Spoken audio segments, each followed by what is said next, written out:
Hello, traders. FX Pip Collector here. Today is Friday, November 15th, and I'm going to be analyzing the pound yen starting on the monthly, working my way all the way down to the 1 hour time frame for the full top down analysis.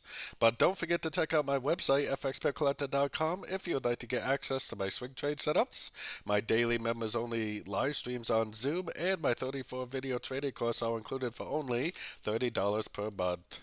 So, anyways, on the pound yen, I think that this is very likely at an ABC of wave 4, which I think will look something like this before it goes up again to make a wave 5 to complete what I think is very clearly a 1, 2, 3, 4, and 5 pattern on the monthly time frame.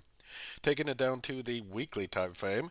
On the weekly time frame, I think this first move down is likely a wave A. I think that this is likely a wave B. I'm kind of hoping the wave B is already over and that we're already starting a new downtrend for wave C, but we really can't confirm 100% that that is true. Taking it down to the daily time frame. So on the daily time frame, we definitely did make a lower high. We definitely did make a impulsive down break a structure, but this definitely could just be an ABC correction to the uptrend. So we really can't say for sure that the trend is over until we start seeing some breaks of structure with momentum on these higher time frames. So let's take it down to the 4 hour time frame. So like I was just saying, we definitely didn't have impulsive down. We definitely did have a break of structure. This is most likely either an A or a 1. This is most likely either a B or a 2.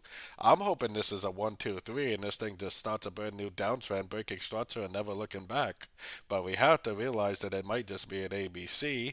It might just go down to like the 100%, break structure to the upside, and continue the uptrend, making a wave C.